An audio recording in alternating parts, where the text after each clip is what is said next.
thought I was dead? So did the president's enemies.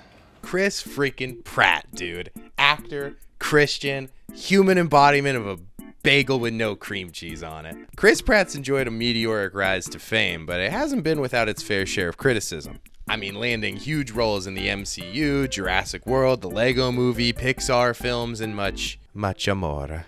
You don't have to be in every movie. Yeah, in casting announcements lately, Chris Pratt's name has become inescapable. And like me, it's left a lot of people wondering, why the fuck is Chris Pratt getting cast in everything? Well, I dug a little deeper, and what if I told you that Pratt's meteoric rise to success wasn't the result of perfect timing or a hotshot Hollywood agent? What if I told you Mr. Mario's Rainbow Road to fame was paved by the United States military? Rather, he's like a generic hot dude cog in a deeply entwined and opaque relationship between the United States military and the media that it helps to produce about itself.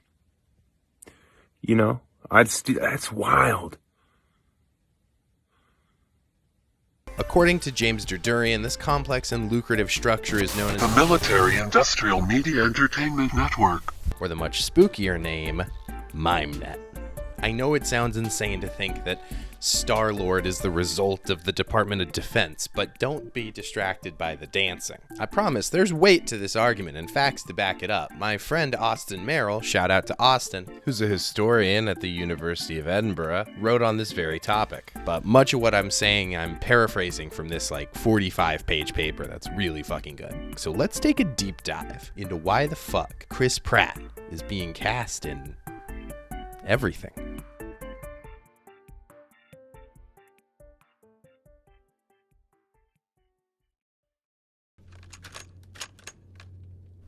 The Taliban regime is coming to an end. Since 2001, American culture has been obsessed with the terrorist enemy and the soldiers that defend against it. The American media, aided by the military, distilled these raw emotions into easily recognizable cultural archetypes: the terrorist and the hero. The terrorist is an amalgamation of America's enemies, roughly based on Osama bin Laden, but adaptable enough to be mobilized politically. The hero is the terrorist's foil in American culture, the deadly but friendly soldier ready to respond and protect people against this terrifying enemy. Hollywood is in the business of molding the hero into being a likable killer, apolitical professional that's extremely relatable. But what does this have to do with Chris Pratt, you screamed at Reddit? I'm here for Pratt, baby! Well, Pratt's rise to fame coincides with him being selected to fulfill the hero archetype by MimeNet. But how exactly does MimeNet function? Major news networks benefit hugely from having close ties to the military. The 24-hour news cycle heavily covers the wars on terror and increasingly pays military veterans to contribute to their coverage. This coverage is then seen by soldiers, which shapes their views of the terrorists on the battlefield. Those viewpoints then become memoirs, which are then sold back to the conservative audience, gaining steam and creating notable soldier stars. These stories of the hero are then washed in a nice glossy helping of apolitical rewrites and then adapted into major motion pictures to sway the American people towards supporting their actions. After 9/11, this meant increasing investing in war films, especially those based directly on war memoirs like American Sniper, Lone Survivor, and Zero Dark 30. This all ties back to Chris Pratt, I promise. These films made over $1 billion smackaroons at the box office in just 4 years, and the vast majority of that was made in the United States alone. The cultural obsession with elite soldiers has been driven by MimeNet and has resulted in the hero being an intrinsic part of American culture.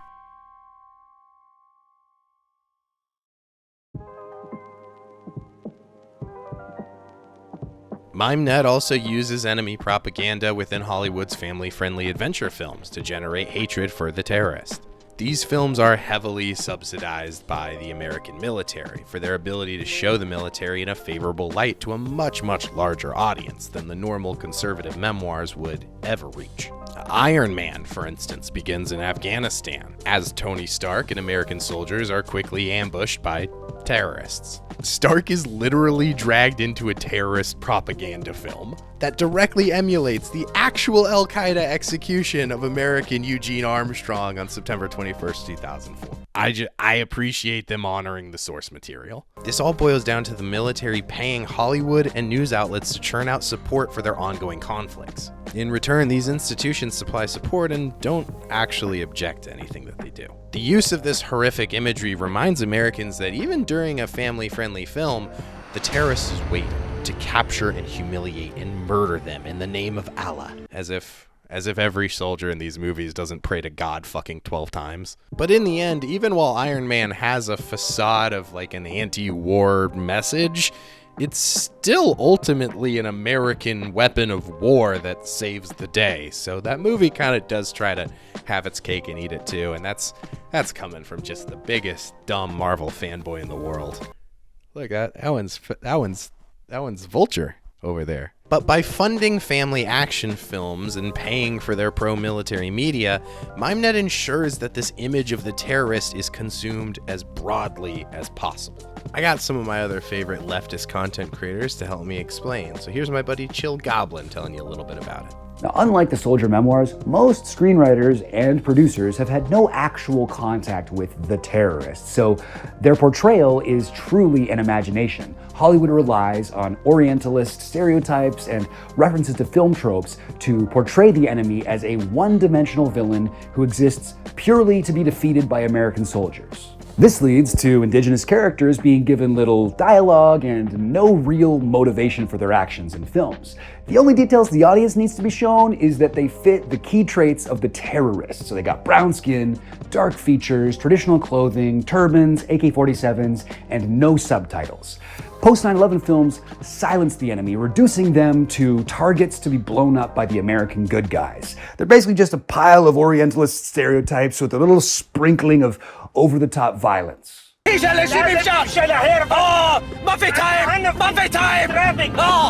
did he say where we went? He said he's taking surface streets to LAX because the freeway's backed up all the way to Knott's Berry Farm. Hollywood further simplifies the terrorists through fabricated storylines and easily digestible good versus evil writing. In Clint Eastwood's 2015 movie American Sniper, Bradley Cooper's version of Chris Kyle faces off against Mustafa, an Olympic sniper turned terrorist. Now, the main storyline shows Mustafa, who is of course a silent role, killing a US Navy SEAL, and Chris Kyle's subsequent quest for revenge. In the movie, Kyle kills Mustafa personally, when in real life, Chris Kyle never killed Mustafa, but another group of snipers killed an Iraqi sniper who they think might have been Mustafa. So it's kind of like how I tell people I was popular in high school when in reality, the closest I came to being at a party was eavesdropping on the other kids while I ate my lunch alone in a bathroom stall. That's kind of like a party, right? Oh, the Velociraptors! They hate our freedom! The Orientalist villains are not characters, but rather ghoulish stand-ins for an imagined Middle East. This invented enemy appears again, when Mark Wahlberg's version of Marcus Luttrell is almost killed in Lone Survivor's execution scene. This time in English, the terrorist exclaims, "I'm gonna cut your fucking head off and send it back to America!" Which is, I mean, that's like how WWE villains talk, I guess. Or take, for instance, in 2001's Black Hawk Down, the Hollywood adaptation of Mark Bowden's book by the same name. This movie was released just months after 9/11. Ridley Scott depicts a company of US Army Rangers on their mission in a lawless Somalia in intense firefights with Islamic fighters. And while this film is far more nuanced than some of the ones we've talked about, it uses Islamic imagery and heavy color filters to ensure Mogadishu looks alien and foreign. The on-location shoots for Mogadishu were actually filmed in Morocco, under the supervision of the American military. Many of the helicopter pilots were soldiers that actually served in the same conflict that the movie is about. However, Marrakesh and Mogadishu are separated by 10,000 kilometers and have very little in common except for that they just both have Islamic people there. That's the only fucking thing. But Hollywood treats all Muslim countries as completely interchangeable. American audiences just see a mosque and they go, oh, okay, yeah, cool, we're gonna drone strike that or whatever. In a review in the New York Times, film critic Elvis Mitchell expressed dissatisfaction with the film's lack of characterization and opted that the film, quote, reeks of glumly staged racism. I could keep going on about all the just shit they just made up for Black Hawk Down, but it could be its own 10-minute video. The more important thing to understand is that film adaptations of soldier memoirs are only made to reinforce the deadliness of the hero, while significantly softening the character for broad appeal. Another one of these memoirs turned film, Zero Dark 30, introduces Navy SEALs from Team 6. One of these SEALs, named Justin, is portrayed by Chris motherfucking Pratt.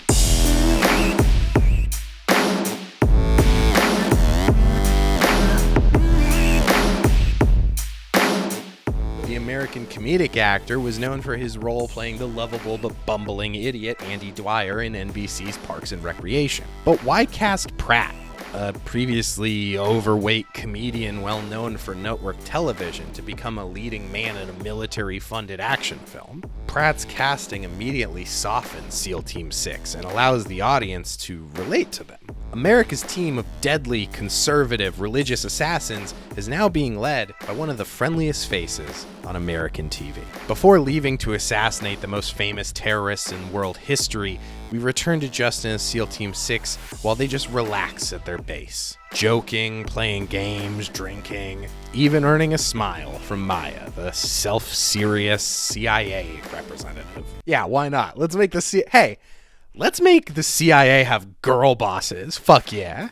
But this whole scene is just to try and portray SEAL Team 6 as just typical American men. This portrayal of this elite team of soldiers as typical American men was done on behalf of the CIA. Catherine Bigelow received funding for the project in exchange for ceding creative control of the film to CIA agents. This Academy Award nominated film is a direct result of MimeNet. Likewise, MimeNet heavily invested in Lone Survivor back in 2014. In that film, there's no hint of Luttrell's rants online against liberals in the media. Quote, in exchange for financial assistance, the Pentagon were granted script approval, which they used to completely rewrite key scenes in Lone Survivor. In fact, the screenwriter initially wrote a script that was closer to Luttrell's controversial memoir, but it was deemed too political and divisive by US Navy Special Operations Command. MimeNet needed the hero to be apolitical and family-friendly, not a partisan war criminal. This type of military funding runs deep, and even with a lot of projects you wouldn't expect. Quote, in exchange for very early influence over the scripts,